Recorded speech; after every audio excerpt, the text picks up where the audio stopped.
In the 11th episode of Season 1, a tall bird man named Bird Person takes Morty aside during a house party and tells him what his grandfather's catchphrase actually means in his language. Wubba lubba dub dub, the goofy noise Rick had been yelling for an entire season, the line that was already on shirts and posters and Google itself, translates, in the bird people's language, to, "I am in great pain, please help me." Morty refuses to believe it. Morty says Rick is being ironic. The show lets Morty be wrong and walks away and never explains it again. Most fans treat that scene like a fun trivia fact. It is not trivia. It is the entire diagnosis the show was about to spend 10 years quietly proving. Rick Sanchez is not the loud, unbothered narcissist he plays on screen. The narcissism is the wall. The wall is the cover story. And the man behind the wall has been calling for help in a language nobody around him speaks since the very first season. Welcome to Ricktopus. Let us begin. The catchphrase that was always a cry. In the 5th episode of the first season, Rick Sanchez does something strange. He looks at the camera, lets out a loud, dumb noise, and tells Morty he just made up his new catchphrase. The phrase is, "Wubba lubba dub dub." He says he based it on Arsenio Hall, the talk show host who used to whoop with his audience in the late 80s. Rick says it like he is celebrating. He says it like a happy man. He says it like someone who has nothing wrong with him and just wants the room to know he is having a good time. The episode is called Me Seeks and Destroy. The year is 2014. The show is brand new, and in that single moment, the writers planted the entire emotional argument the next 11 seasons would slowly uncover. 6 episodes later, in the Season 1 finale called Rixie Business, Rick throws a house party. He says the phrase 3 or 4 more times. Once when he is about to start drinking. Once when he tells a joke. Once after he farts during a serious conversation with his daughter. Each time it lands as nonsense. Each time it gets a laugh from the people around him. And then, near the end of that episode, Bird Person takes Morty aside. Bird Person is one of the only friends Rick has in the entire show. He is calm, slow, deliberate, and almost never wrong about anything. Bird Person asks Morty if he knows what Wubba Lubba Dub Dub means. Morty says it is just Rick's stupid nonsense catchphrase. Bird Person tells him no. In the language of his people, Wubba Lubba Dub Dub means something very specific. It means, "I am in great pain, please help me." Morty does not believe him. Morty's exact response is that Rick is saying it ironically. The show does not confirm whether Morty is right or wrong. It just lets the moment land and moves on. The party continues, Rick keeps drinking, the episode ends. And from that point forward, every single time Rick yells his catchphrase across the entire run of the show, the audience now knows what is sitting underneath the noise. That is the design of it. That is the trick. Rick spent the entire first season looking like the loudest, cockiest, most full of himself character on television. He bragged. He insulted everyone in his family. He told Morty he was the smartest man in the universe. He treated his daughter like a project he had given up on, and his son-in-law like a pest. And his catchphrase, the one he chose for himself, the one he picked the same way you would pick a t-shirt to wear in public, was a hidden cry for help in a language only one person on the show could even translate. The writers did not have to do this. A normal cartoon would have given Rick a catchphrase that meant nothing. A normal cartoon would have let the loud, confident grandpa just be a loud, confident grandpa.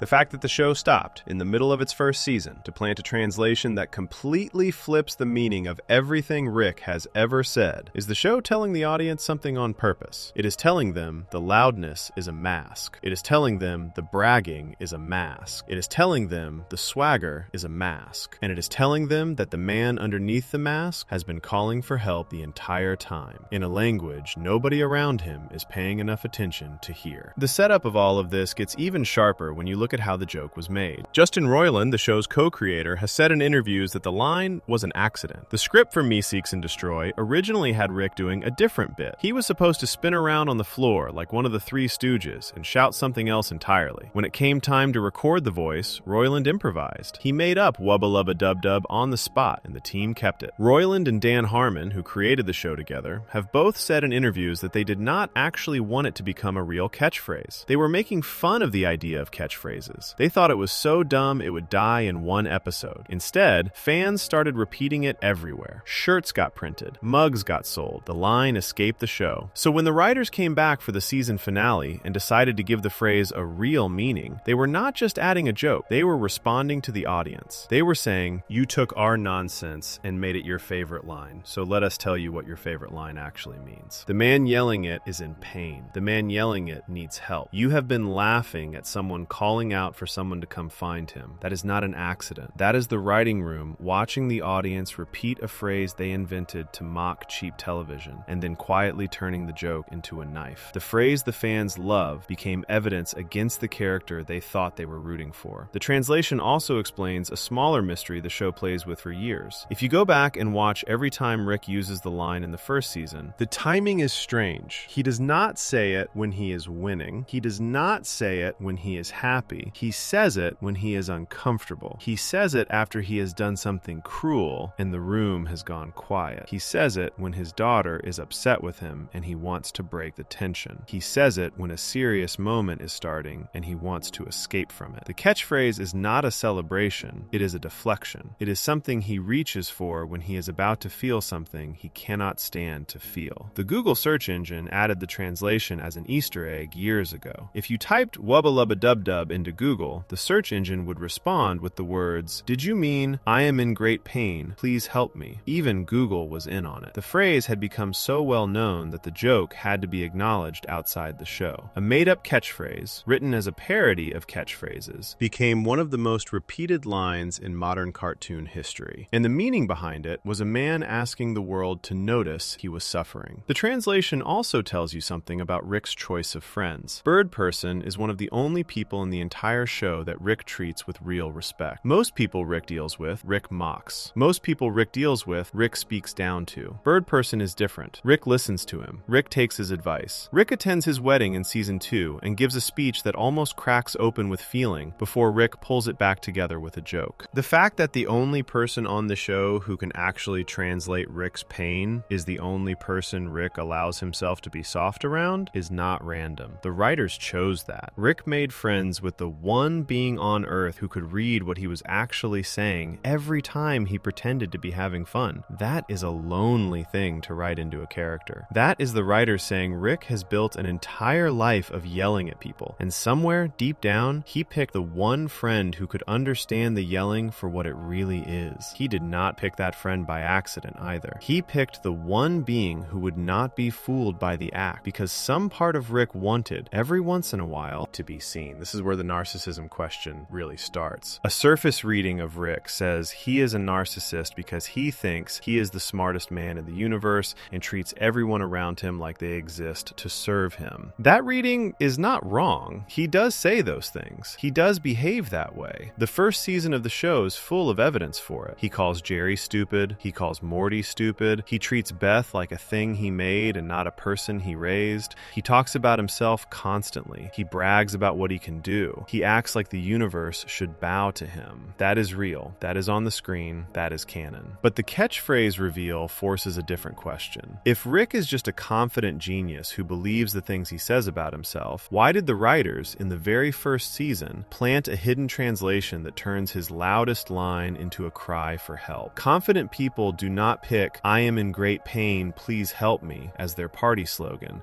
even by accident. They do not pick a phrase that translates in the language of their only real friend into the most vulnerable sentence a person can say. The answer is that the show, from the very beginning, was never asking the audience to take Rick's confidence at face value. It was asking the audience to watch Rick perform confidence and then watch the cracks in the performance. The performance is the narcissism. The cracks are the truth. And the catchphrase, more than any other choice in the show's first season, is the writers stapling a sign to Rick's chest that says, "Here is the truth. Do not let the volume fool you." Watch any episode of season 1 again with the translation in mind, and the volume of Rick's whole act starts to sound different. The drinking sounds different. The bragging sounds different. The way he disappears into the garage for hours sounds different. The way he can never sit still through a family dinner sounds different. The moments where he says he loves no one and needs no one start to sound less like a worldview and more like something a person tells themselves so they can survive the morning. That is what the show planted in episode 5. That is what the show confirmed in episode 11. That is the foundation of every season that followed. There is one more detail in the catchphrase reveal that matters. After Bird Person explains the translation, Morty rejects it. Morty says Rick is being ironic, and the show lets Morty be wrong. It does not correct him. It does not show him learning the truth. Morty walks away from the conversation thinking the catchphrase is a joke, the same way the audience did before before they heard the translation. That is also on purpose. Morty is the closest person to Rick in the entire show. Morty is in the garage with him every day. Morty travels to other planets with him. Morty has seen him at his most desperate and his most dangerous. And even Morty cannot hear what Rick is saying. Even Morty, the one person who would be most able to help if he understood, files the whole thing away as nonsense and moves on. That is the loneliness the show is drawing. Not the loneliness of being far from people. The loneliness of being right next to people who cannot hear you. Partly because you have spent your whole life making sure the volume is too high for anyone to listen properly. So the show begins with Rick performing the loudest version of himself a cartoon has ever produced. And then, almost as soon as it has finished selling that version to the audience, it hands them the key that proves the version was a lie. From that point forward, every Rick scene becomes two scenes at once. The scene the room is watching, where Rick is loud and confident and impossible to deal with, and the scene underneath, where a man is yelling in a language nobody around him speaks that he is in pain and would like someone to come find him. That gap between the loud version of Rick and the hidden version is the place the rest of the essay lives. It is the place every other piece of evidence will fit into. It is the place the show keeps returning to, season after season, in episode after episode, with bigger and braver examples each time. The catchphrase was the first proof, the first hint, the first crack in the wall. Everything else the show does to prove this point will be built on top of the foundation that was laid in those two scenes in season 1. Before we move on, if you're enjoying this analysis, please consider subscribing. It helps the channel tremendously. And the next piece of proof is the one where Rick, completely on his own, with no enemy involved and no tragedy forcing his hand, walks into a machine and tells it which parts of himself he believes are poison. The list he gives the machine is going to be the most honest thing he has said about himself across the entire run of the show. And the list is going to include something that no one watching expected to be on it. Section 2. The Narcissist's Self-Diagnosis, Rest, and Ricklaxation. 6 episodes into season 3, after a mission so stressful that Rick and Morty come home shaking and crying in the spaceship, the two of them go to a spa. The episode is called Rest and Ricklaxation. It aired in August of 2017. It is one of the most quietly important episodes the show has ever made, and it is important for a reason most viewers miss on a first watch. The spa offers a service. There is a machine that removes a person's toxins. The toxins are not physical poison, they are mental. The machine pulls out the parts of a person's mind that the person believes are bad. You step in, the machine does its job, and you step out lighter, cleaner, better. The thing that makes this episode the heart of the entire narcissism question is the fine print. The machine does not decide what counts as toxic. The user does. The detox machine pulls out the parts of you that you, the person inside the tank, secretly believe are wrong with you. It is a machine that gets its instructions from your own private opinion of yourself. Whatever you think is your worst trait, that is what comes out. Whatever you think is your shame, that is what gets pulled into the tank. This is the single most important rule in the episode. The show says it out loud, more than once. Rick himself is the one who explains it. Toxic Rick discovers the rule too. The plot only works because the audience has accepted that the toxic side of each person is their own honest answer to the question, what do you hate about yourself? The detox is a confession. That is what makes this episode different from any other Rick scene the show has ever written. In every other episode, Rick is in control of what he reveals. He chooses the joke. He chooses the deflection. He chooses when to drink and when to leave the room. In Rest and Ricklaxation, Rick walks into a machine that does not care what he says out loud. The machine reaches into his head and finds the answer he has never said to anyone, including himself, and it pulls that answer out and gives it a body. The body that comes out is Toxic Rick. Toxic Rick has a face that looks like Rick's face wrapped in something rotting. He is greenish and bubbling and angry. He is also, the show makes very clear, the same level of intelligence as the original Rick. The detox did not take away his brain. It only took away the parts that Rick himself had labeled as poison. So when Toxic Rick starts speaking, every word out of his mouth is a piece of evidence about what Rick believes is wrong with himself. Here is the list. The show gives it to us slowly, but the list is complete by the end of the episode. Toxic Rick is loud and rude. He brags constantly. He treats Toxic Morty like a tool he can throw away. He drinks, he swears, he calls himself a god at one point. He is angry at the universe. He is full of ego. He is willing to destroy an entire planet to feel powerful. So far, the list is what anyone would expect. Rick, in private, knows he is full of himself. Rick, in private, knows he is too loud and too cruel and too proud. He has labeled all all of that as a sickness. The detox machine pulled it out because Rick himself has decided it is shameful. Already, this is more honesty than Rick gives the camera in any conversation across the entire show. He has never sat down and admitted that his ego is a problem. He has never told Morty that his bragging is bad. He has never told Beth that the way he treats people is wrong, but the machine knows because the machine got the list from Rick's own head. This is the first big reveal. Rick is not a narcissist who believes his own confidence. Rick is a narcissist who is privately ashamed of being one. The act, the loudness, the grandeur,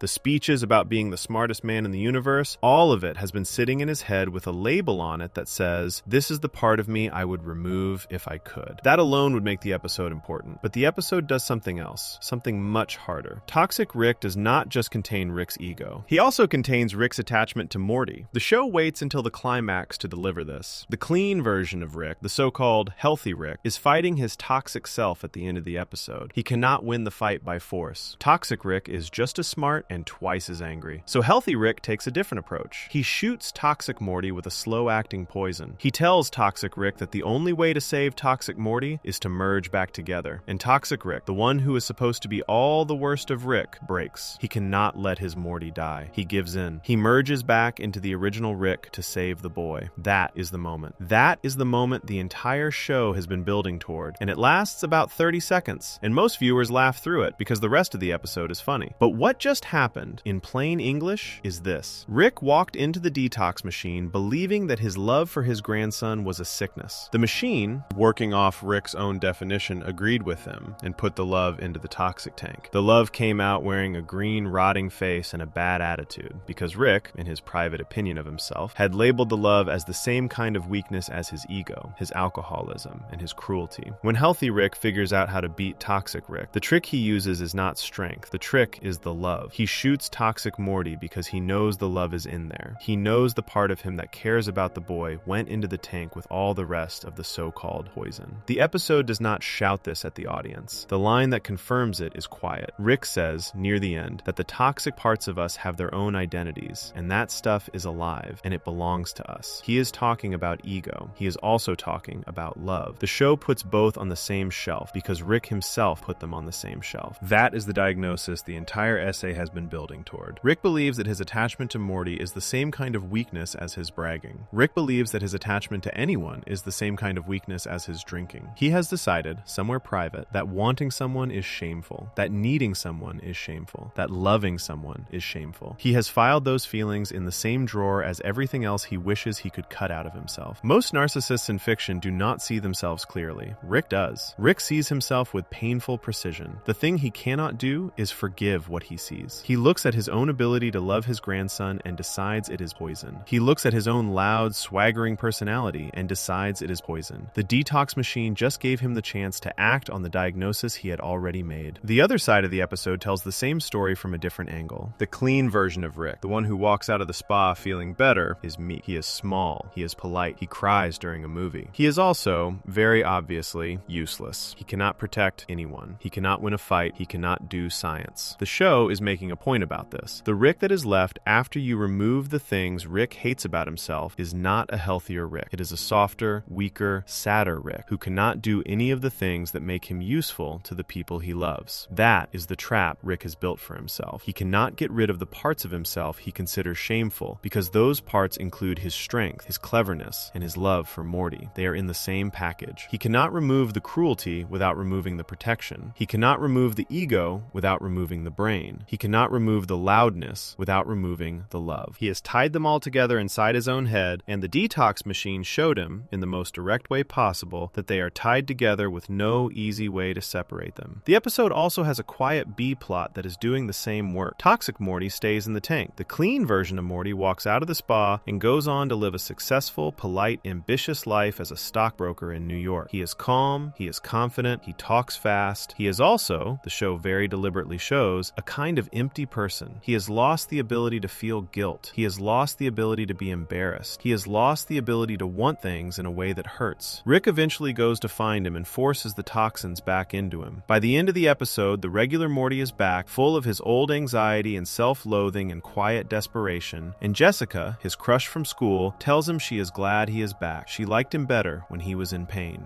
The B B-plot mirrors the A-plot. Both halves of the episode argue the same thing. The parts of you that you hate are the parts of you that other people recognize you by. Take them out, and you become someone nobody who actually loves you wants to be around. What makes rest and Rick-laxation a stronger piece of evidence than any of Rick's loud speeches is that nobody made him do it. Rick walks into the spa on his own. He chooses the detox. He gives the machine his honest answer about what is wrong with him. There is no enemy holding a gun. There is no daughter shouting at him. There is no therapist asking questions. He is alone with himself and a machine. And the answer he gives the machine, when he thinks no one is watching, is that he believes his ego, his anger, his alcoholism, and his love for his grandson are all the same kind of poison. That answer changes how every other Rick scene plays. Every time Rick blows off Beth, every time he insults Jerry, every time he makes Morty feel small, the audience now knows that the man doing the insulting believes, somewhere in his private head, that the way he is treating people is wrong. He has not made peace with himself. He has not decided that he is fine the way he is. He has labeled all of it shameful, and he keeps doing it anyway, because he does not believe he can stop without losing the only good thing he has, which is his ability to protect the people he loves. This is the heart of the narcissism problem the show is laying out. Rick is not a man who needs to be told that the way he behaves is hurting people. He already knows. He has known the entire time. The reason the show is interesting is not that it slowly teaches Rick a lesson he did not understand. The reason the show is interesting is that it slowly shows the audience that Rick has been understanding the lesson all along and has been unable to act on it. That is a much sadder character than a simple narcissist. A simple narcissist would not flinch at his reflection. Rick flinches at his reflection in every mirror. The detox machine is the biggest mirror the show ever puts in front of him, and what it shows him is a green, rotting version of himself that is loud and angry, and also, secretly, full of love for his grandson. He has filed the love next to the loudness. He cannot tell the difference anymore. The episode ends with Rick alive, merged, and back to normal. Nothing about him changes on the outside. He goes back to drinking. He goes back to insulting Jerry. He goes back to dragging Morty on adventures. The audience can almost forget that any of this happened, but the evidence does not go away. Once you have seen Rick walk into a machine and give it the honest answer, you cannot unsee what was on the list. He gave the machine his ego. He gave the machine his anger. He gave the machine his alcoholism. He gave the machine his love for his grandson. That last one is the proof. That last one is what makes the diagnosis cut. Rick is the kind of narcissist who hates the parts of himself that make him capable of love, because the love is the only thing that has ever made him weak. Before we move on, if you're enjoying this analysis, please consider subscribing. It helps the channel tremendously. And the show is not done making this point. 3 episodes earlier in the same season, the writers put Rick in a room with the only person on television who was allowed to call him out and not get a comeback. The conversation lasts about 2 minutes. It is the most precise thing anyone has ever said about Rick on the show, and Rick, for once, has nothing to say back. Section 3. The Therapist Who Saw Through Him. Pickle Rick and Dr. Wong. 3 episodes into Season 3, Rick turns himself into a pickle. The episode is called Pickle Rick. It aired in August of 2017, and within a week of airing, it had become one of the most repeated jokes in the history of the show. People made shirts. People made memes. People shouted the line at strangers in public. The phrase, "I turned myself into a pickle, Morty," became one of those quotes that escaped the show entirely and started living its own life on the internet. What got buried under all that noise is the actual point of the episode. The pickle is the prank. The pickle is the spectacle. The pickle is the loud, attention-grabbing thing Rick does so that everyone will look at the pickle and not at the reason he did it. And the reason he did it sits in a small, plain office in a strip mall, holding a clipboard, waiting for him. Her name is Dr. Wong. She is a family therapist. The Smith family has been ordered to see her because the school principal told Beth that Morty and Summer have been acting out. Beth, Summer, and Morty are all required to attend. Rick is invited too. The whole point of family therapy is that the whole family shows up. Rick decides he would rather become a pickle than sit in that room. That is the setup. That is the joke. The joke is also the thesis statement. A normal man avoids therapy by canceling the appointment. He gives an excuse. He says he is sick. Maybe he says he has work. Rick avoids therapy by inventing a way to remove all of his bones and turn his body into a vegetable. The work it takes him to become a pickle, and then the work it takes to survive being a pickle, and then the work it takes to build himself a new body out of dead rats and roach parts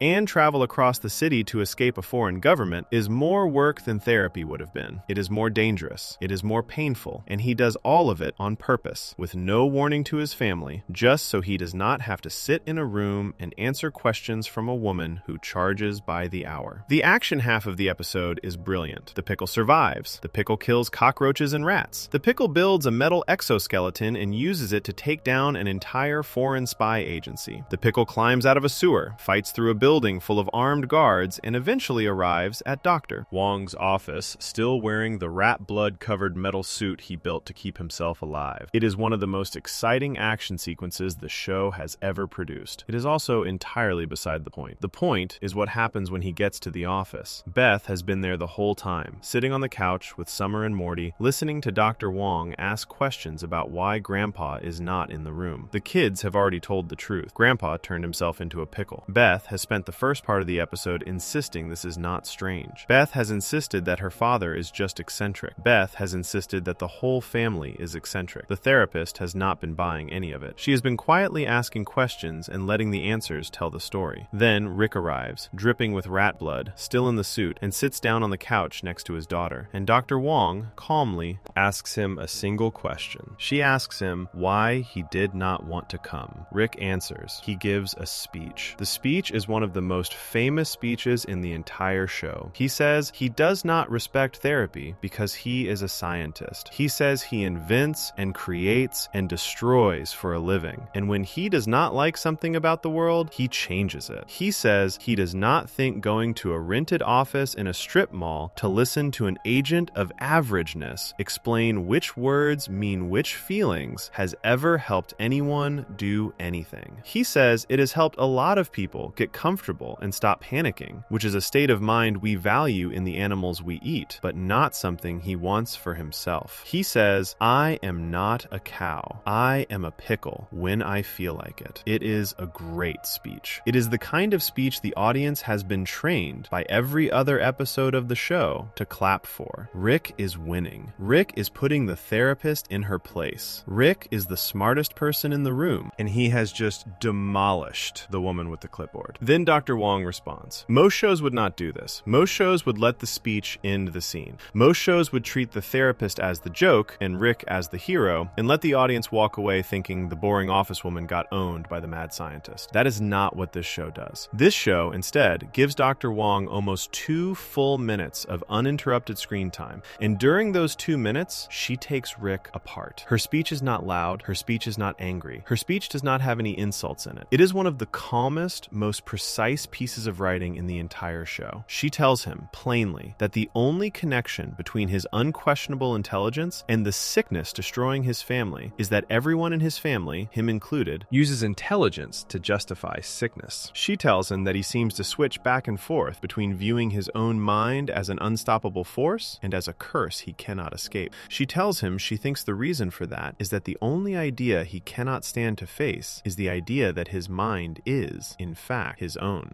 that it is within his control, that he is the one in charge. She tells him he chose to come to the office. He chose to talk. He chose to insult her job, the same way he chose to become a pickle. She says he is the master of his own universe, and yet he is dripping with rat blood and feces, with his enormous mind, in her words, vegetating by his own hand. She tells him she has no doubt he would be bored senseless by therapy, the same way she is bored when she brushes her teeth or wipes herself, because the thing about repairing and maintaining and cleaning is that it is not an adventure. There is no flash, there is no glory, there is no spectacle. It is just work, and work is the one thing Rick has decided he is too special to do. Then she ends with a line that sums up everything she has just said. She tells him plainly that some people are okay going to work and some people would rather die. Each of us, she says, gets to choose. The room goes quiet. Rick has nothing to say. He sits there in his rat blood suit with his pickle face and listens. The camera does not cut away. The music does not swell. The show does not let anyone make a joke. It just lets her words sit in the air. That is the most unusual choice the show makes in the entire scene. In every other episode of the show, when someone tries to lecture Rick, the show sets up the lecture so that Rick can demolish it. Jerry tries it. Beth tries it. Morty tries it sometimes. Various aliens try it. Every single time, the show writes the lecture to be just a little bit wrong, just a little bit weak, just a little bit easy to puncture, so that Rick can come in with the comeback and win the room. Dr. Wong is the only character in the entire show who is allowed to give a complete, accurate, undamaged speech about Rick's behavior, and the show refuses to undercut her. Rick has no comeback. Rick does not even try. He sits and listens and accepts it, because what she is saying is correct, and he knows it. That is a very specific choice. That is the writers, on purpose, breaking the show's normal pattern. Rick is built as the character who wins every argument. Dr. Wong is built as the character who wins this one. The fact that the writers chose to give the win to her in this episode, in this moment, tells you exactly what they think of Rick's behavior. The therapist is right. The narcissist is wrong. The show, just this once, lets you know which side it is on. Now go back and look at what she said. She did not call him a narcissist. She did not use any clinical word. She just described, in plain language, the exact shape of the problem. Rick treats his own brain like it is happening to him from the outside. He talks about being smart like it is something the universe gave him to either enjoy or suffer. He never talks about it as something he is responsible for using. The reason for that, she says, is that if he ever admitted his mind was his own, he would have to admit that the way he is using it is his own choice. The drinking is his choice. The cruelty is his choice. The pickle is his choice. The rat blood on his face is his choice. The way he treats his daughter is his choice. Rick has built an entire life around the idea that he is too special for normal rules. The therapist is telling him, in front of his family, that the only thing actually special about him is the lengths he will go to in order to keep avoiding the boring work of being a person. The genius is real. She is not denying that. The avoidance is the genius being used to dodge his own life. That is the diagnosis. That is the second piece of evidence, after the catchphrase, that the show keeps planting on purpose. The catchphrase told the audience that Rick's loudness was a cry for help. The therapy speech tells the audience what Rick is hiding from. He is hiding from the work of being responsible for himself. He is hiding from the small, slow, unglamorous job of repairing a person, which is to say, of repairing the person he has become. The episode ends with Rick and Beth walking out of the office together. They both make a joke about the therapist. Beth says, "What a monologuist." Rick agrees. They both wave the whole experience off. It looks, on the surface, like the speech did not land. It looks like Rick is fine. It looks like he won. The way the writers shoot it suggests something else. The walkout is quiet. The energy of the scene has dropped. Rick is not bragging. He is not making fun of anyone. He is small in the frame. He is tired. He is in pain from the syringe he took. The big speech is over, and there is nothing left in him to perform with. He sounds like a man who has just been read accurately for the first time in years and is doing his best to pretend he was not. The joke about the monologue is itself a deflection. It is the catchphrase strategy in a different shape. He cannot sit with what she said, so he reaches for the nearest joke and uses it the same way he reached for Wubba Lubba Dub Dub in Season 1. The legacy of the episode in the wider world makes the point even sharper. Pickle Rick became a meme. The meme version of the episode is just the pickle. The meme version is just the action sequence. The meme version skips the entire therapy scene and pretends the episode is about a guy who turned into a vegetable and killed some rats. Most of the audience that quotes the episode has never thought about Dr. Wong's speech in their lives. That fits the pattern. The show keeps putting the truth in front of the audience, and the audience keeps choosing the louder, dumber version. The phrase that meant "I am in great pain" became a party slogan. The episode that contained the most accurate speech ever made about Rick became a joke about a pickle. The character that the show has been quietly arguing is broken became a hero shirt. Rick's narcissism is loud enough to drown out the diagnosis, even when the diagnosis is given in plain English by a calm woman in a strip mall office. That is the gap the show keeps showing. The truth is right there. Nobody wants to hear it, not even the audience. Before we move on, if you're enjoying this analysis, please consider subscribing. It helps the channel tremendously, but the show is not finished proving the point. The therapist diagnosed Rick in Season 3 with words. One season earlier, in Season 2, the show proved her right with no words at all. There is a scene at the end of an episode called Autoerotic Assimilation, where Rick, alone in the garage, with no enemy chasing him and no audience watching, sits down at his workbench and quietly tries to end his own life. Section 4. The first suicide attempt. Autoerotic Assimilation. In August of 2015, the show aired the third episode of its second season. The episode is called Autoerotic Assimilation. On a first watch, it plays like a wild science fiction comedy. Rick and his grandkids board a stranded spaceship, run into an old flame of Rick's named Unity, and spend most of the episode partying. Unity is not a person. Unity is a hive hive mind. That means Unity can take over the bodies of every living being on a planet and control them all at the same time, like one giant brain wearing thousands of skins. Rick and Unity used to date. They reconnect. They throw the biggest party the show has ever shown. Most of the runtime of the episode is goofy and loud. Rick is happy. Rick is laughing. Rick is having sex with a giraffe at one point because Unity can assimilate any animal it wants. Summer gets caught up in trying to free the people Unity has taken over. Beth and Jerry have a small fight in the garage. The episode looks, for about 20 minutes, like a typical adventure where Rick gets to be his most over-the-top self. Then the last 5 minutes happen. And the last 5 minutes are some of the quietest, darkest pieces of animation ever shown on a comedy cartoon. Unity breaks up with Rick. Unity is the one who ends it. Unity does this in a letter because Rick has already left the planet and Unity could not face him in person.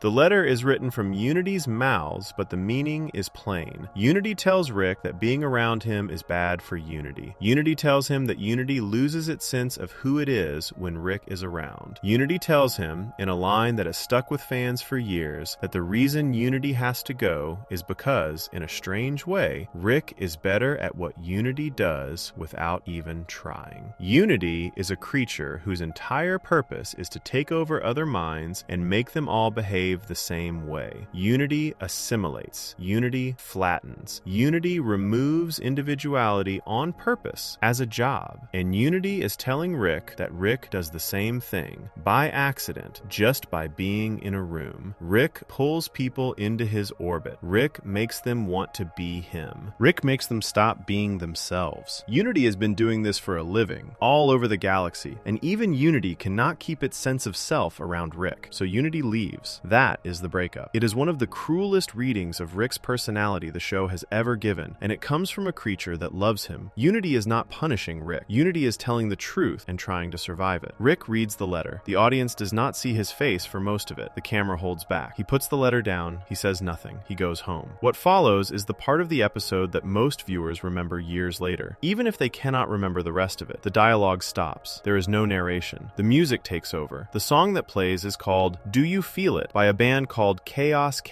which is the band Justin Roiland, the show's co-creator, was personally close to and put on the soundtrack on purpose. The show has used their music in some of its most emotional moments. The song begins. Rick walks into his garage. He is alone. The kids are in the house. Beth and Jerry have already finished their fight. Nobody is paying attention to the garage. Rick sits down at his workbench and begins to assemble a machine. The audience watches him build it part by part. The parts are already there on the table. They were already in the garage when Jerry came in earlier in the episode looking for the weed whacker. The audience can see, when they go back and watch the scene a second time, that the components for the machine were sitting on the bench long before Unity sent the letter. The death ray was ready. It had been ready for a long time. That is the first thing the writers tell the audience without a single word. Rick has built this machine before. Rick keeps the parts where he can find them. Whatever the machine is for, it is not new. Rick finishes assembling the device. It is a kind of laser. He takes a small frozen creature out of a freezer. The creature is one of the malformed mutant beings that the show calls Cronenbergs, named after the horror director David Cronenberg because of how warped the bodies are. The creature wakes up. It is suffering. It is screaming. Rick looks at it for a long moment. He says something gentle to it. He puts a hand on its head, and then he uses the laser to vaporize the creature on purpose, to put it out of its pain. The audience now understands what the laser is for. Rick adjusts the laser. He turns it around. He aims it at himself. He sits down on a stool and waits for the timer. The laser does not fire. Before it fires, Rick passes out. He has been drinking the entire episode, and he has been crying without showing it for the last several minutes, and his body simply gives up. He slumps forward at the workbench. The laser counts down. The laser shuts off. The machine does nothing. The camera at this moment does the most painful thing the show has ever done with a camera. It pulls back. It pulls back slowly. It keeps pulling back. The garage shrinks. The night turns into morning. The sky lightens. Hours pass. Rick stays slumped. Nobody comes. No light turns on in the kitchen. No door opens. No grandchild peeks in to check on him. Beth never walks past the window. Morty never wanders in looking for cereal. The garage stays still. Rick stays alone. The camera keeps pulling back until the whole house is in frame. A full day is shown passing while Rick lies face down on the workbench, having tried to kill himself completely undiscovered. The episode then cuts to Jerry in the morning, happily pulling weeds in the driveway, totally unaware that his father-in-law nearly died outside 10 feet away from him. That is the end of the episode. There is no follow-up scene where Rick wakes up and feels better. There is no scene where Beth realizes what almost happened. There is no scene where Rick talks to anyone about it. The show simply moves on. The next episode acts like none of this occurred. Rick goes back to bragging. Rick goes back to drinking. Rick goes back to being loud. The audience is left holding the secret alone. That choice is the most important part of the whole sequence. The show could have written a follow-up. It chose not to. The show could have given Rick a heart-to-heart with Beth or Morty. It refused. The suicide attempt is locked inside that one episode. Nobody on the show knows it happened. The audience knows. The audience is the only one in the whole world of the show that has seen what Rick looks like when nobody is watching. And the show is telling the audience, by keeping the secret, that this is what loneliness looks like in the home of a man who acts like he needs no one. Now go back to the catchphrase. The catchphrase in season 1 told the audience that Rick was in pain and was asking for help. Most of the audience laughed and put the phrase on a shirt. Then the show, one season later, took the joke and showed the audience what it actually meant. The man yelling "Wubba Lubba Dub Dub" on the kitchen counter is the same man who, when one of the few beings in the universe he loved leaves him, walks into his garage and quietly builds a machine to end himself. The catchphrase was the warning. Autoerotic assimilation is the proof. Now go back to the therapy speech. Dr. Wong, in season 3, told Rick that he treats his own brain like it is happening to him from the outside. She told him that the reason he avoids work, avoids therapy, avoids responsibility for his own choices is that he cannot bear to admit his mind is his to use. Autoerotic assimilation already proved her right, one season before she was even introduced. Watch what Rick does when his brain is the only thing left in the room with him. He uses it to build a machine to shut itself off. The genius is on. The intelligence is working. The hands are steady. He is using every ounce of the unstoppable mind the show keeps bragging about, and he is using it to remove himself from the world. That is what the therapist meant. Rick is using his brain to justify his sickness. The brain is so powerful that it can justify anything. Tonight, it has justified the laser. The other detail that matters in the scene is what triggered it. Rick did not try to kill himself because the universe is meaningless. He did not try to kill himself because he had a bad mission. He did not try to kill himself because of any of the big philosophical reasons he gives in his speeches. He tried to kill himself because someone he loved left him. The cause is small and human. The cause is heartbreak, a breakup, the same kind of breakup any teenager has cried about. The genius scientist who can travel between realities and cure death and rebuild an entire planet has the same emotional weak point as a freshman in high school. He cannot survive being left. That is the truth Rick has been hiding from the entire show. That is the truth the catchphrase was hinting at. That is the truth the therapy speech named out loud. Rick has built his entire personality, all the loudness, all the cruelty, all the swagger, around protecting himself from this exact feeling, around making sure no one ever leaves him, around making sure he leaves first, around making sure no one ever gets close enough to do this to him. Unity got close. Unity left anyway, and the entire structure collapsed. Look at the order the show is using. Season 1 tells you in code that Rick is in pain. Season 2 shows you what the pain does to him when nobody is watching. Season 3 sends the therapist in to name the pain out loud. Season 3, 6 episodes after the therapy scene, sends Rick into a detox machine that prints out the list of things he believes are wrong with him. The order is not random. The show is building the case piece by piece, from a hidden catchphrase to a silent suicide attempt to a spoken diagnosis to a confessed list of self-hatred. By the time the audience reaches the end of season 3, the show has given them 4 separate, completely consistent pieces of evidence that the loud, confident, world-conquering grandpa they have been laughing at is, underneath all of it, a man who has been calling for help in a language nobody around him speaks. The narcissism, in this light, looks different. The narcissism is not an attack on the world. The narcissism is a wall. The wall is supposed to keep out the feeling that almost killed him in season 2. The wall is supposed to keep him from ever needing anyone again. The wall is supposed to keep him too busy and too loud and too important to sit still long enough to feel what he felt the night Unity left. The wall does not work. The show keeps showing the audience that the wall does not work. Every season, in some new way, the writers find a fresh angle to prove that the wall has cracks. The catchphrase, the breakup, the therapist, the detox. There is one more crack the show has been hinting at since season 1, and it is the deepest one. The reason the wall exists in the first place. The reason a man becomes the kind of narcissist who would rather build a laser than risk being seen has to come from somewhere. People are not born like this. People become like this. Something happens. Someone leaves, someone dies, someone gets taken away. Before we move on, if you're enjoying this analysis, please consider subscribing. It helps the channel tremendously. The show waits a long time before giving the answer. When it finally does, the answer reframes every Rick scene that came before it. The answer has a name. Her name is Diane. Section 5. Diane. The wound the narcissism was built around. The show waited a long time to tell the audience why Rick is the way he is. For the first 3 full seasons of Rick and Morty, the audience had no real explanation for the wall. The catchphrase hinted at pain, the suicide attempt confirmed the pain, the therapist named the avoidance, the detox machine printed out the list of self-hatred. But none of that explained where the pain came from. None of that told the audience what happened to Rick before the show started, in the years when he was a young father with a young daughter and a wife and a normal life. The show eventually gives an answer. The answer is a woman named Diane. The story of what happened to her is the most carefully hidden, slowly revealed, fully canon piece of backstory in the entire series. The first hint shows up in the season 3 premiere, an episode called The Rick Shank Redemption, in April of 2017. Rick is being held prisoner by an alien government called the Galactic Federation. They have hooked his brain up to a machine that can read his memories. They are trying to pull his greatest invention, the portal gun, out of his head. To stop them, Rick fakes a memory. He shows them a story. The story is that he was a young man sitting in his garage, working on something with his wife and his small daughter, Beth. The wife and daughter are happy. They love him. He is calm. He has not invented anything yet. He is normal. Then a portal opens. A bomb comes through. The bomb kills the wife and daughter. Rick survives. The young Rick in the memory swears, in his grief, to invent the portal gun and find the killer. He says this is what made him into the man the audience knows. The Federation buys the memory. The memory turns out to be partly fake. Rick had set the whole thing up to plant a virus in their computers and escape. After he gets free, Rick tells Morty, in private, that he made the memory up to fool the interrogator. He tells Morty not to take it seriously. He tells Morty he was lying. The audience is left in a strange place. Was the wife real? Was the daughter real? Was the bomb real? Was the killer real? Or did Rick invent every piece of it on the spot? For 4 years, fans argued about this online. Some thought the whole memory was a lie. Some thought parts of it were true. The show, on purpose, refused to confirm anything. The writers wanted the audience to live in the same uncertainty Morty was living in. The wife had a name in the memory, Diane, but maybe the name was made up too. Maybe nothing about the memory could be trusted. That uncertainty ended in 2021, in the first episode of season 5, which is called Mort Dinner Rick Andre. In a quiet moment partway through the episode, the show confirms that Rick had a wife. The show confirms her name was Diane. The show confirms she is dead. The show does this without making a big deal of it. The conversation is short. Mr. Nimbus, an old enemy of Rick's, mentions Diane by name as if everyone knew about her. Rick does not deny it. The show just lets it be true and moves on. After 4 seasons of misdirection, the wife the audience had been wondering about for years is suddenly canon. The show then waits 5 more episodes to fill in the rest of the story. The season 5 finale, called Rick Mirai Jack, gives the full origin in flashback. The show now shows it as real history, no longer a fake memory. A young Rick in his garage with his wife Diane and their small daughter Beth. They are happy. They are working on something together. Diane has light blonde hair and a kind face. Beth is a child of about 3 or 4. The garage is full of half-built inventions. The young Rick has not yet become the man the show has been following. He is a hopeful man, doing science with his family around him. A portal opens. A figure walks through. The figure is another version of Rick. Another Rick from another reality. He looks almost identical to the young Rick, except his hair is a little neater and his attitude is colder. This other Rick is offering young Rick a job. He is trying to recruit him. He is telling him that travel between dimensions is real, that other Ricks have been doing it for years, and that young Rick should leave his small life and join them. Young Rick says no. He has Diane. He has Beth. He has his work. He does not want to leave them. He turns the offer down. The other Rick, insulted, leaves. A short time later, a different portal opens in the same garage. A bomb comes through. The bomb explodes. Diane and small Beth are killed. The young Rick survives the blast, badly hurt, holding the bodies of his wife and his small daughter in the wreckage. The figure who threw the bomb does not appear in the flashback. He does not have to. The show is telling the audience exactly who threw it. The man who killed Diane and small Beth is the other Rick. The show eventually gives him a name. He is called Rick Prime. He is a version of Rick Sanchez from his own dimension, the same person on a different timeline, who decided long ago that family was a weakness and chose to remove the weakness by force. He killed Diane and small Beth because young Rick told him no, because young Rick chose his family family over the offer, because young Rick treated his attachment to his wife and his daughter as a real reason. Rick Prime decided that the attachment was the problem and that the only way to win the argument was to delete the attachment. That is the origin event. That is the start. That is the moment the man the audience has been watching across every season of the show was born. The young Rick, sitting in the wreckage of his garage, holding his wife and his daughter, makes a different decision than Rick Prime made. He does not give up on attachment. He does not become a man who calls love a weakness. He goes the other direction. He becomes a man who is going to find the version of himself who took his family and put a hole in his head. He invents the portal gun on his own. He starts traveling. He spends decades hunting the version of himself who killed Diane. In the show's 7th season, in an episode called Unmortrican, the audience finds out the second part of the story. After killing the C-137 Rick's wife and daughter, Rick Prime did not stop. He built a weapon. The show calls it the Omega device. The device has a single purpose. It can erase a person from every reality at once. Not just kill them in one dimension, erase them. Take them out of every version of every world that has ever existed. Rick Prime used the device on Diane. Every Diane. The Diane in C-137 was already dead, but the Diane in every other dimension, every other timeline, every other version of the universe was alive and well in her own life with her own husband. Rick Prime used the Omega device to wipe her out of all of them. The show drops this on the audience in the middle of an action sequence. It is given as a casual line in a recorded video Rick Prime made for the other Ricks who tried to hunt him. He says in the recording that he killed Diane in every dimension, every one. There is no Diane left anywhere. That is why, across 7 seasons,